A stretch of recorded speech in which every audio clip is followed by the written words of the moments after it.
फ़खर दुरानी साहब, आप कुछ ऐड करना चाह रहे थे? बिल्कुल, बस मैं एक बात पे जो रीमा उमर साहिबा अली हुसैन कासमी साहब का रेफरेंस दे रही थी कि पीटीआई के हवाले से जो उन्होंने लिखा है, और एक बात बड़ी अहम थी कि अब ये जो स्टेटस को वाला है वो नहीं चलेगा। मैं ये समझता हूँ कि पीटीआई इस टाइम जो है, अगर वो देखा जाए, इसमें कोई शक नहीं कि इमरान खान एक कैरिज्मेटिक लीडर हैं, उनकी फ़ैन फॉलोइंग है, सब कुछ है, लेकिन उसके बावजूद भी अगर आप उनकी सियासत को देखें तो वो भी उसी स्टेटस को साथ लेकर चलते हैं जो बाकी सियासी जमातें हैं। इमरान खान का जो देख लें आप कॉल और फेल में तजाद, वो हमेशा से ये कहते थे कि वो लौटे और इस तरह के वो लोगों को नहीं लेके आएंगे। उसके बावजूद इनकी हुकूमत चली गई। 2024 में इलेक्शंस होने थे, जब सुप्रीम कोर्ट की तरफ से पहले ऑर्डर आए थे, इलेक्शन की डेट अनाउंस की गई थी। उस टाइम जो टिकट्स दिए गए थे, आप ये देखें कि कितना ज़्यादा बड़ा तनाज़ा हुआ था इनकी अपनी पार्टी के अंदर, कि जिस तरह से उन्होंने स्टेटस को और उसी को मेंटेन रखते हुए उन लोगों को पार्टी के टिकट्स दिए जो कि पैसा और वो सब कुछ खर्च कर सकते थे, किसी आम वर्कर या अपने सपोर्टर्स और उनको नहीं दिया गया था। तो इमरान खान एक कैरिज्मेटिक लीडर ठीक हैं, वो हैं, उनकी फ़ैन फॉलोइंग भी है, लेकिन ऐसा मैं ये बिल्कुल इख्तलाफ करता हूँ कि वो स्टेटस को जो है वो उसके अब वो उसी तरह का वो नहीं है इनका जो बाकी सियासी जमातों का है। तो ये भी उसी तरह के स्टेटस को की ही पॉलिटिक्स को अपनाए हुए हैं। अच्छा रीमा? बट अलीना, ये तो मैंने बात ही नहीं की। हाँ। मैंने कहा अली उस्मान कासमी साहब का भी ये पॉइंट ऑफ व्यू नहीं है। मॉरल सॉवरन या जो नेशनलिज्म को डिपिक्ट कौन करता है, पहले फौज के साथ एसोसिएट होती थी ये चीजें, अब वो इमरान खान साहब के साथ होती हैं। बल्कि मैंने ये कहा कि मुझे उनके मीन्स जो हैं वो रेवोल्यूशनरी नहीं लगते। मुझे ऐसा अभी तक पार्टी में नजर नहीं आया कि वो क्या मुख्तलिफ लेके आएंगे, कैसे वो स्टेटस को चैलेंज करेंगे। तो ये सवाल मेरा भी है, लेकिन एज अ प्रिंसिपल आप ये नहीं कह सकते कि इस मुल्क में सिर्फ वही चलेगा जो पहले होता चला आ रहा है। बहुत से लोग ऐसे हैं, और ये सिर्फ पीटीआई की बात नहीं है, छोटी सियासी जमातें हैं आपकी, जो मूवमेंट्स हैं मुख्तलिफ, जो रेवोल्यूशन चाहती हैं, जो रेडिकल चेंज चाहती हैं। लेकिन मैंने भी यही कहा कि मुझे पीटीआई से ये एक सवाल है मेरा कि उनका रेवोल्यूशनरी मैसेज क्या है। ना उन्होंने गवर्नेंस में दिखाया जब उनकी हुकूमत थी, ना वो केपी में दिखा रहे हैं, ना उनकी तरफ से एक इस तरह का स्ट्रॉन्ग मैसेज आ रहा है कि ये हम मुख्तलिफ निजाम लाएंगे ताकि मैं उन्हें एक रेवोल्यूशनरी फोर्स कह भी सकूं।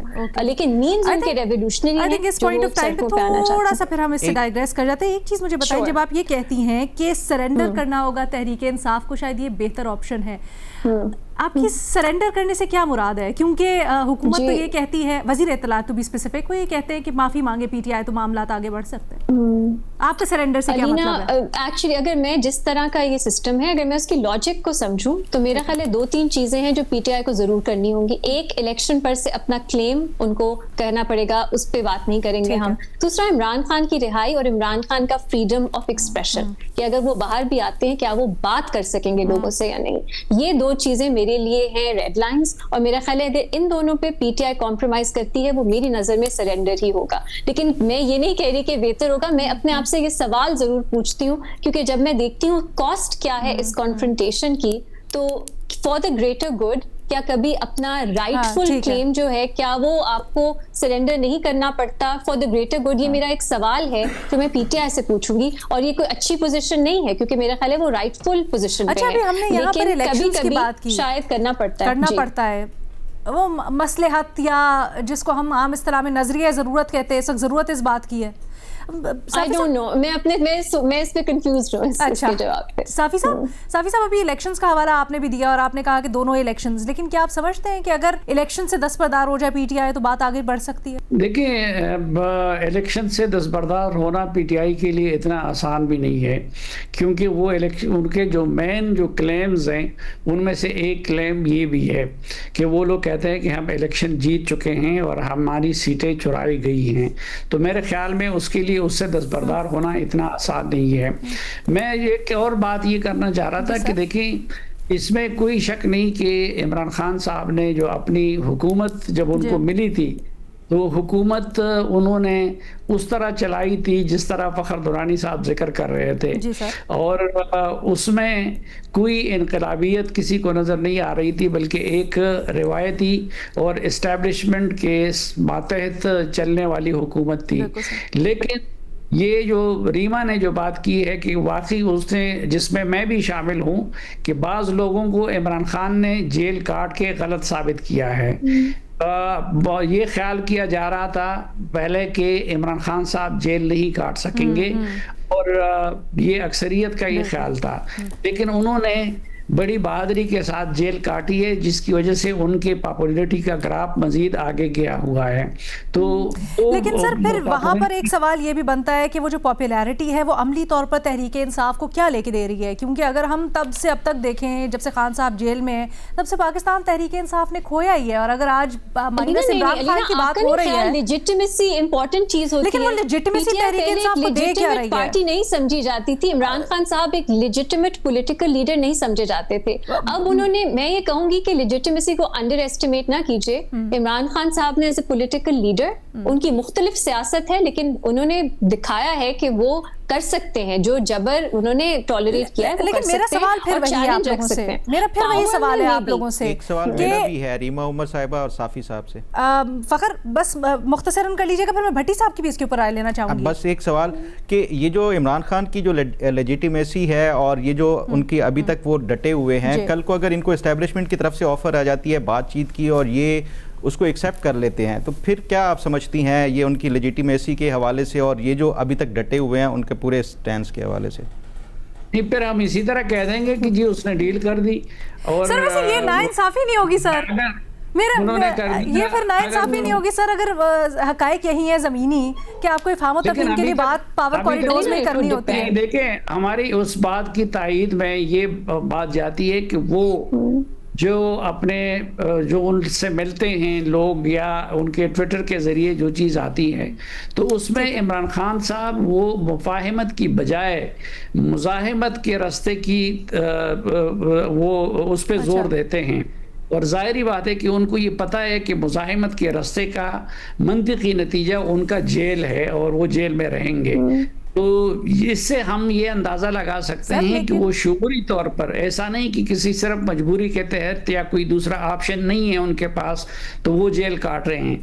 अगर तो इधर वो मुफाहमत की बात करते या मुज़ाकरात की बात करते तो उसके बाद हम ये शक कर सकते थे कि भाई अगर इस्टेब्लिशमेंट की तरफ से ये बात दुरुस्त है कि अभी तक कभी इस्टेब्लिशमेंट की तरफ से कोई डील की ऑफर उनको नहीं हुई है, लेकिन अगर इमरान खान साहब बाहर आके मुफाहमत की बात करते तो फिर हम ये कह सकते थे कि शायद वो उस सूरत में डील भी करे। लेकिन जब वो मुज़ाहमत के बयानिए को साथ लेके चल रहे हैं तो जाहिर बात है कि उसका मंतिकी नतीजा जेल भी है। अच्छा, बट वो मुज़ाहमत किस लिए हो रही है, क्या एंड गोल है, ये भी शायद देखना है। बड़े भट्टी साहब का टेक अवे लेते हैं आखिरी उसमें। भट्टी साहब, क्या पाकिस्तान तहरीक इंसाफ आप समझते हैं इस पॉइंट पर हुकूमत को मान ले, इलेक्शंस का जो उनका मुतालबा है उससे दस्तबरदार हो जाए तो बात आगे चल सकती है, सिस्टम को चलने दें आम इस्तिलाह में तो बात आगे बढ़ सकती है और करना चाहिए? मैडम शेख, करना चाहिए, बिल्कुल जो अक्ल की बात है करना चाहिए। करेगी नहीं करेगी, बिल्कुल भी नहीं करेगी अभी फ़िलहाल, क्योंकि बहुत सारे इसमें इफ्स एंड बट्स हैं। ठीक है, लेकिन सवाल एक बहुत बड़ा है। एक तो रीमा साहबा ने जो कहा कि वो आज इमरान खान को एक पॉलिटिकल लीडर के तौर पे देखा जा रहा है या वो पॉपुलर तरीन है। दूसरा जो उन्होंने बड़ा काम किया है, जो मेरे नज़दीक बड़ा है, वो बाकी दोनों पार्टियों को एक्सपोज कर दिया है। वो कहा करते थे कि ये जब देखिएगा, जब मेरी बारी आएगी ये इकट्ठे हो जाएंगे, ये भूल जाएंगे कि कौन ज़ियाउल हक साहब की रूहानी औलाद है और कौन भुट्टो साहब की, और जब ये मेरी बारी आएगी तो ये जमहूरियत की बिना पर इकट्ठे हो जाएंगे और जमहूरियत का लिबादा ओढ़कर मेरे खिलाफ फाशिज्म करेंगे। और वो कहते थे कि ये जो पीडीएम में ये 26 नुकात हैं ये झूठ है और ये जमहूरियत का खेल खेलते रहे सारी उम्र 35 सालों से, असल में ये जमहूरियत पसंद नहीं थे। तो लिहाजा एक्सपोज किया इमरान खान ने इस पूरे निज़ाम को। ये उनका बहुत बड़ा एक मैं कहता हूँ कि हम पर और आने वाले पाकिस्तानियों पर एहसान है। लेकिन सर सवाल ये है, जहां हम ये बिल्कुल मानते हैं कि खान साहब ने जिस तरह से जेल गुजारी और अभी तक जिस तरह से वो डटे हुए हैं वो एक बहुत ही काबिल सताइश बात, लेकिन फिर सवाल इसके अंदर ये आता है कि वो चाह क्या रहे हैं इस सारी सऊबत के बाद, क्या वो देखना भी इम्पोर्टेंट नहीं है? जब वो इससे निकलने के लिए हुकूमत के साथ या जमहूरी तरीके से बैठना पसंद नहीं कर रहे और चाहते हैं कि बात इस्टेब्लिशमेंट से ही करें, तो फिर इस सारी जद्दोजहद के ऊपर सवाल नहीं खड़ा होता? मैडम शेख, जमहूरी तरीके से वहाँ बैठा जाता है जहाँ जमहूरियत हो या जहाँ जमहूरियत पसंद हुक्मरान हो। ये आप जमहूरियत पसंद इनको कहती हैं? ये जो एक सदर साहब ताहियात इस्तिस्ना लेके बैठे और जो वज़ीर आज़म साहब नहीं मैं तो किसी को नहीं, मैं तो आप लोगों से सवाल पूछ रही हूं ना कि किसी का मैंडेट लेकर बैठे, ये जमहूरियत थोड़ी है मैडम शेख। ओके, ये तो अच्छा अब ये सारी बातें हवाई बातें हैं, क्या कहा जाए इस पे? अच्छा क्या कह रहे फखर? और मेरा भाई फखर को अल्हम्दुलिल्लाह पीटीआई के खराब होने का गिला है। आगे की चलती है कि फाशिज्म 2022 से आगे शुरू हुई है, उससे पहले जो है वो फाशिज्म एग्जिस्ट ही नहीं करती थी। और ये जो इंतखाबात हैं वो सारे शफाफ और साफ होते थे 2022 से पहले, ऐसा नहीं है। ये भट्टी साहब जो है वो 2018 में जो कुछ हुआ सूद समेत आपने वो लिया वापस। यार आप तो दावेदार थे, असली और वजह जमहूरियत की एक्सपोज कर दिया, सिविलियन बालादस्ती की, वोट के इज्जत की, तमाम सियासी कुव्वतों पार्लियामेंट के तकद्दुस की, आजाद इक़्तिदार जिसको भी बराबर कर लिया। फखर साहब आप बताएं क्या चाहते हैं? सूद समेत आपने सारा कुछ बराबर कर लिया। छोड़ दीजिए, बहुत फाशिज्म था 2018 में, बहुत बुरा था इमरान खान और उसकी हुक्मरानी, मान लिया। अब उधर से आगे आए ना, आज पे बात करें।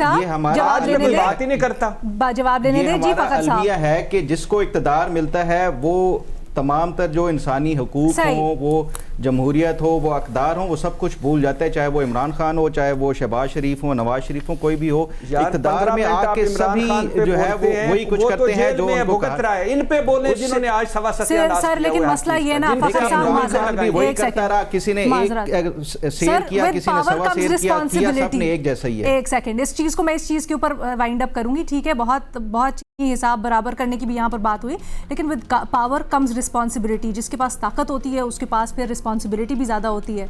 हमारे तज्जियाकारों की आपने इसके ऊपर राय जानी, रुकावट कहाँ है और कहाँ पर हमारे तज्जियाकारों की राय में थोड़ी सी लचक दिखाई जाए तो शायद मामलात आगे बढ़ सकते हैं।